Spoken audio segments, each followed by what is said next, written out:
On August 6, 1945, a single bomb killed up to 135,000 people in Hiroshima.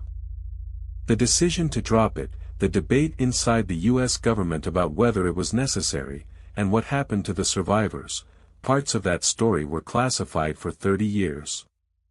As you consider the magnitude of this event, you might wonder, what led the United States to choose Hiroshima, a city of 340,000 people, as the target for this devastating bomb, on a day when the Soviet Union was already facilitating Japan's attempts to surrender through diplomatic channels with the U.S.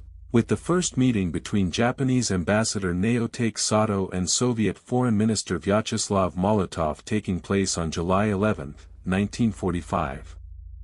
In the months leading up to the bombing, the Allies were making significant gains in the Pacific, with the U.S. capturing the island of Iwo Jima on March 26, 1945, and Okinawa on June 22, 1945, bringing them closer to the Japanese mainland.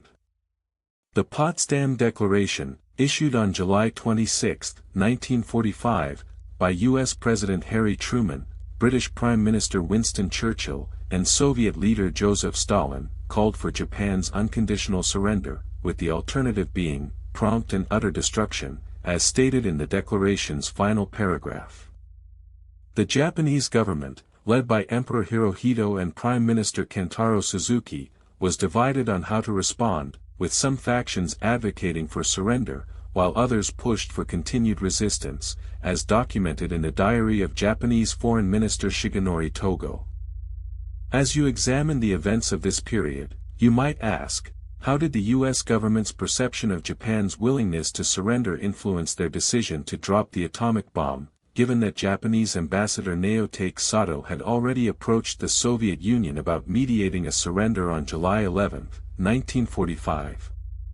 The atomic bomb, known as Little Boy, was dropped from a B-29 bomber called the Enola Gay, piloted by Colonel Paul Tibbets, at 8:15 a.m. local time on August 6, 1945, with the bomb exploding about 2,000 feet above the city, releasing an estimated 15 kilotons of energy, as calculated by the Manhattan Project scientists.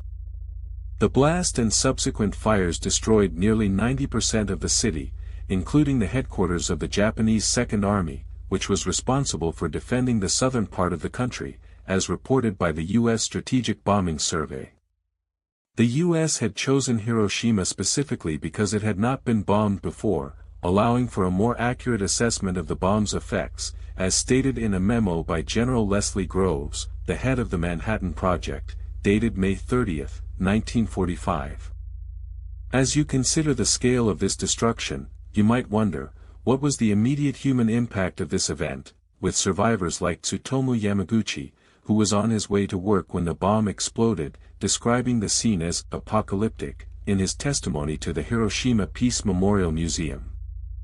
In the days and weeks that followed, thousands more people died from injuries and radiation sickness, with the first reports of radiation sickness emerging on August 10, 1945, as documented in the medical records of the Hiroshima Red Cross Hospital.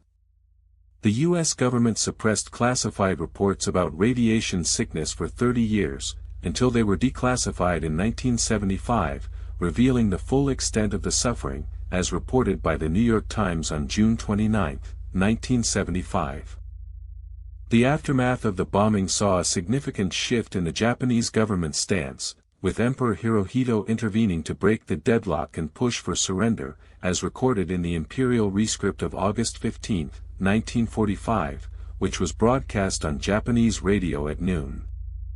The formal surrender ceremony took place on September 2, 1945, aboard the USS Missouri in Tokyo Bay, with General Douglas MacArthur, the Supreme Commander of the Allied Forces, presiding over the ceremony, as documented in the official records of the U.S. Navy.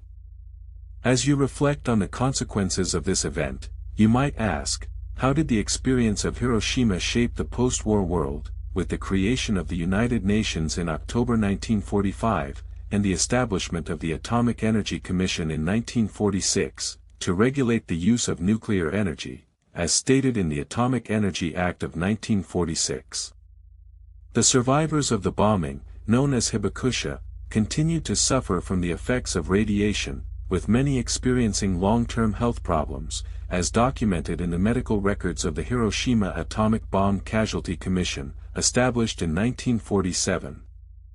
As you consider the legacy of Hiroshima, you might wonder, what lessons can be drawn from this tragic event, with the city's mayor, Kazumi Matsui, stating in 2015 that, "The atomic bomb survivors are a precious asset for humanity," in his speech at the Hiroshima Peace Memorial Ceremony, highlighting the importance of remembering and learning from this event, and the need for continued efforts towards nuclear disarmament, as stated in the Treaty on the Non-Proliferation of Nuclear Weapons, signed by 190 countries in 1968.